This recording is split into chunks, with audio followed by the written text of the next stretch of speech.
Assalamualaikum warahmatullahi wabarakatuh. Di video ini saya akan menjelaskan cara melakukan analisis regresi ganda dengan software SPSS. Jadi analisis regresi ganda ini fungsinya adalah untuk melihat apakah variabel independen itu mampu memprediksi variabel dependen. Nah, dalam hal ini variabel independennya jumlahnya lebih dari 1. Nah, ada asumsi yang harus dipenuhi untuk melakukan analisis regresi ganda. Yang pertama adalah residunya itu terdistribusi normal.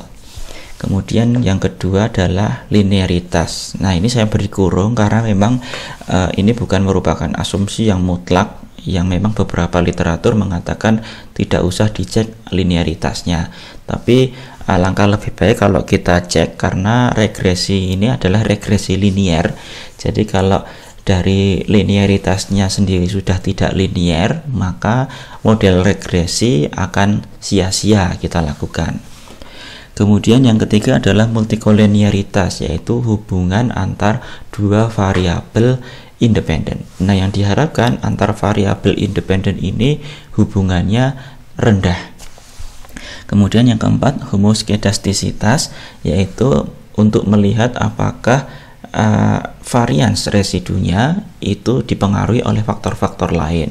Nah, ada beberapa metode, ada salah satunya adalah uji Gleiser, ada juga dengan melihat scatter plotnya gitu ya. Nah, kita nanti akan pakai yang uji Gleiser. Nah, ini kasusnya. Pertanyaan penelitian saya adalah apakah motivasi dan IQ mampu memprediksi prestasi.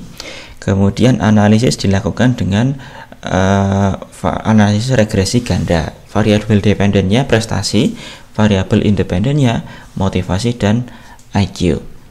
Oke, saya sudah siapkan datanya. Data ini nanti bisa di-download, di linknya ada di deskripsi. Di sini ada variabel prestasi, motivasi, IQ. Nah, kita akan uji normalitas residunya terlebih dahulu. Nah, di sini kita belum punya variabel residu. Kita buat. Caranya klik analyze, regression, linear. Ini saya reset dulu.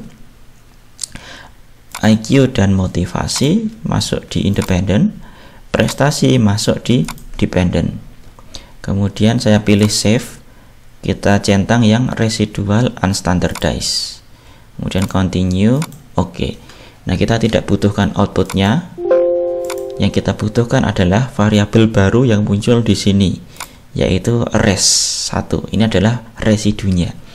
Nah, kita uji normalitas dari variabel ini. Nah, sering salah kaprah untuk melakukan analisis regresi, kadang mahasiswa itu diuji per variabel, padahal yang lebih utama adalah menguji normalitas residunya ini. Nah, kita uji normalitas, caranya analyze, deskriptif, statistik, explore. Saya masukkan residual ini ke dependent, saya pilih yang plots, saya centang yang histogram dan normality plots with test. Continue, oke.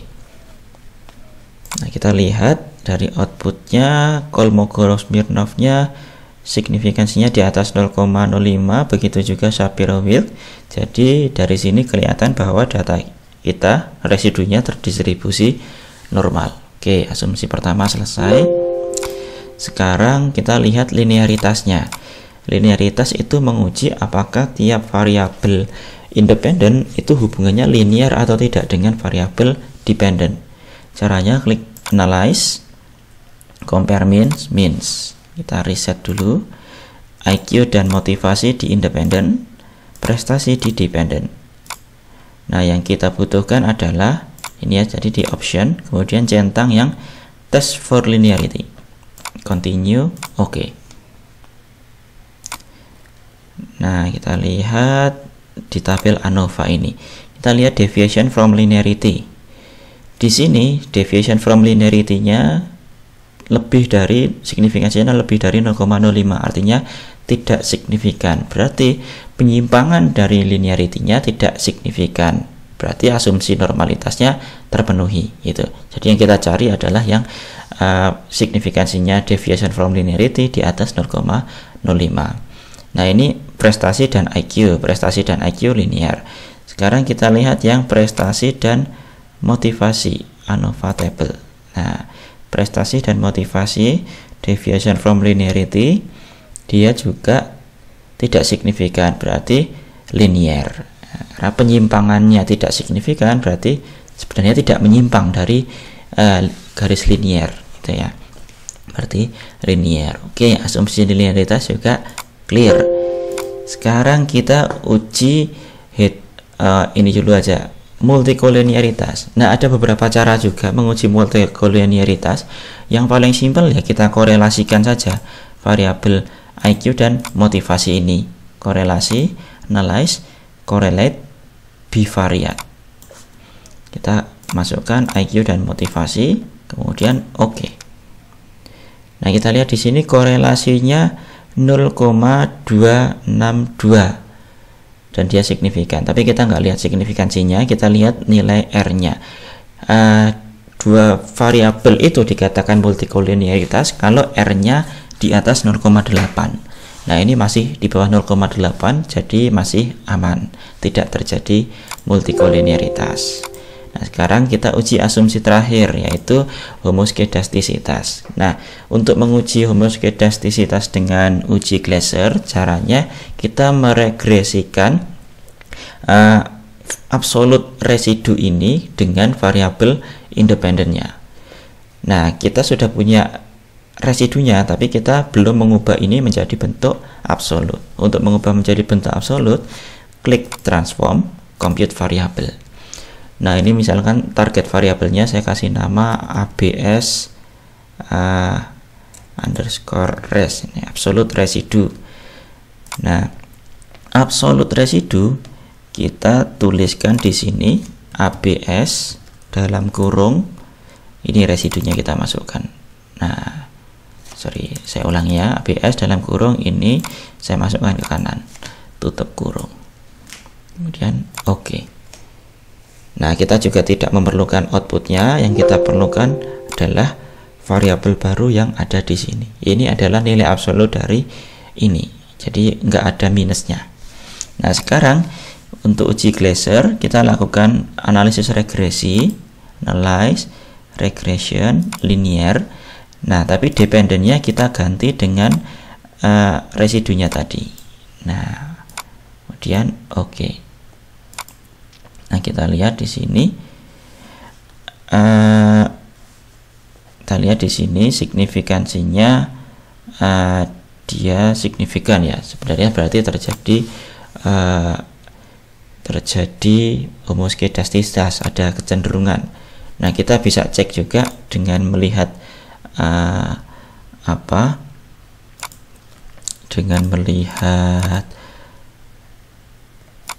scatter plotnya.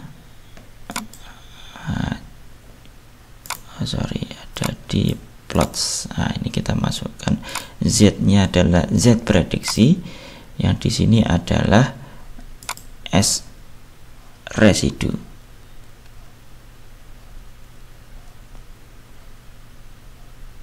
Oke, kita centang yang normal probability plot. Oke. Nah, tapi kalau kita lihat dari scatter plotnya di sini terlihat bahwa acak ya. Jadi sebenarnya tidak ada masalah. Nah, yang bermasalah itu adalah kalau garis titik-titik di sini ini membentuk pola tertentu. Misalkan membentuk pola lurus seperti ini atau lurus seperti ini. Nah, tapi kalau di sini kita lihat acak. Jadi sebenarnya tidak ada masalah dengan asumsi homoskedastisitasnya. Nah, oke, karena semua asumsi sudah kita penuhi, sekarang kita uji regresi linear. Caranya klik analyze, regression, linear. Nah, ini saya reset dulu. Variabel dependennya adalah prestasi, kemudian motivasi dan IQ independent. Nah, di sini metode ini ada beberapa cara. Ada enter, stepwise, remove, backward, forward. Ini tergantung dari tujuan analisis kita. Kalau kita memang sudah memiliki hipotesis dan kita menyatakan bahwa memang variabel prediktornya itu 2 ini, kita bisa pakai yang enter gitu. Jadi enter ini basicnya adalah dari teori yang kita gunakan. Sementara kalau stepwise itu kita tergantung dari data. Karena kalau stepwise nanti misalkan kita memasukkan 2 prediktor, ternyata yang satu itu tidak berperan signifikan, dia otomatis akan dikeluarkan dari model. Nah, jadi karena saya sudah menetapkan terlebih dahulu, saya pakai yang enter. Nah, kemudian saya klik bukan di sini, statistik, kita centang yang part and partial correlation, descriptive, dan collinearity diagnostics. Kemudian continue, sudah oke. Oke, yang perlu kita lihat adalah ini deskriptifnya, kita tidak perlukan ini juga tidak kita perlukan dulu. Kita perlu lihat adalah ini dulu, model summary. Model summary di sini ada R, berarti menunjukkan korelasi, tapi korelasi bersama, dan R square. Nah, R square ini adalah effect size-nya atau variasi dari prestasi yang mampu dijelaskan oleh motivasi dan IQ. Nah, di sini terlihat R square-nya adalah 0,768, atau dengan kata lain 76,8% variasi dari prestasi itu mampu dijelaskan oleh motivasi dan IQ. Sementara sisanya itu dijelaskan oleh hal-hal lain yang tidak dimasukkan dalam model penelitian ini. Nah, kemudian kita lihat sumbangan atau variasi explain tadi sebesar 76,8% ini ternyata dia signifikan, karena di sini di tabel yang kedua nilai F 117,5 signifikansinya kurang dari 0,05 atau kurang dari 0,01, berarti signifikan. Jadi dapat kita simpulkan bahwa variabel motivasi dan IQ secara bersama-sama mampu memprediksi prestasi dengan nilai F sekian dan nilai signifikansi sekian. Nah, sumbangan efektif kedua variabel tersebut atau variance explain variabel motivasi dan IQ terhadap prestasi sebesar 76,8%. Nah, itu. Nah, kemudian di sini di tabel yang output yang ketiga ini ada juga VIF ya. VIF ini adalah nilai untuk melihat multikoliniaritas selain tadi dikorelasikan ya. Ini VIF ini batasnya 10, kalau di bawah 10 aman. Nah, kita lihat di sini ada IQ, ada motivasi. Di sini ada B. B ini adalah koefisien regresi tidak terstandar. Sementara di sini ada beta, ini adalah koefisien regresi terstandar. Kalau terstandar, rentang skornya jelas dari 0 sampai 1. Sementara kalau tidak terstandar, rentang skornya tergantung dari data kita. Nah, output ini untuk melihat apakah tiap variabel independen ini berperan terhadap variabel dependen. Kita lihat di sini signifikansinya, nilai T dan signifikansinya, keduanya signifikan. Artinya, kedua variabel ini secara individu atau secara masing-masing itu berperan signifikan terhadap prestasi. Nah, seperti itu. Nah, kalau kita mau buat persamaan regresinya, ini saya kopikan di slide-nya saja. Oh, sorry. Oke, kita kopinya sebagai gambar saja supaya oke. Nah, ini ya outputnya seperti ini. Nah, persamaan regresi, persamaannya adalah umumnya seperti ini, Y B1 kali X1 plus B2 kali X2 kali C. B1 itu adalah koefisien regresi X1 atau variabel independen pertama. Di sini variabel independen pertamanya motivasi.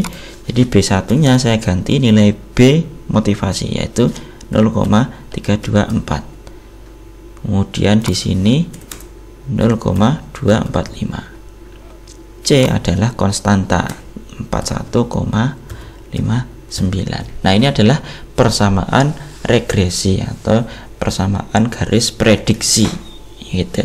Jadi kalau misalkan seorang tidak punya IQ dan motivasi, berarti di sini 0, di sini 0.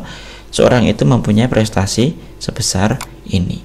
Kalau IQ-nya naik 1 poin, berarti prestasinya naik, ini dikali 1, berarti 1 kali 0,245 ketemunya 0,245, berarti naik 0,245 poin. Nah, seperti itu. Nah, kemudian ada lagi sumbangan efektif masing-masing variabel independen. Nah, ada beberapa cara juga untuk menentukan sumbangan efektif masing-masing variabel independen, tapi cara yang sering digunakan mahasiswa adalah dengan ini, beta dikali zero order. Ini adalah formula dari Pratt. Nah, beta kita lihat di sini. Ini. Nah, motivasi betanya 0,580 dikali zero ordernya adalah 0,717. Nah, ini berapa? Nanti kita hitung ya. Kemudian yang di sini 0,522 dikali 0,674. Oke. Nah, sekarang saya hitung pakai kalkulator. Ini di belakang layar saja ngitungnya. 0,580 kali 0,717, ketemunya adalah ini 0,415. Yang ini 0,522 kali 0,674, ketemunya 0,351. Nah, ini kalau saya tambahkan 0,415, ketemunya 0,767. Nah, sumbangan efektif variabel motivasi berarti 41,5%, sementara variabel IQ 35,1%. Sumbangan keduanya 76,7%. Nah, nilai ini harusnya sama dengan nilai yang di sini. Nah, ini mungkin karena selisih sedikit ya, karena pembulatan itu.